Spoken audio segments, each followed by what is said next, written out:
Hi guys, good morning, good afternoon, good evening.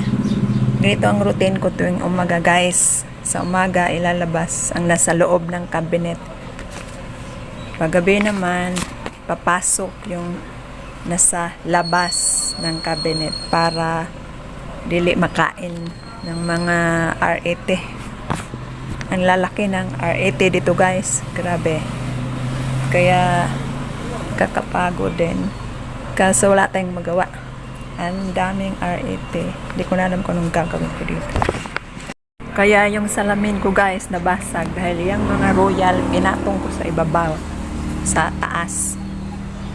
Ayun, kinabagahan nabasag yung salamin. And then kumastos na naman ulit.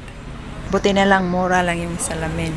Tapos itong iba guys pinagpapatong-patong ko na lang para lang hindi siya makagat ng mga R80.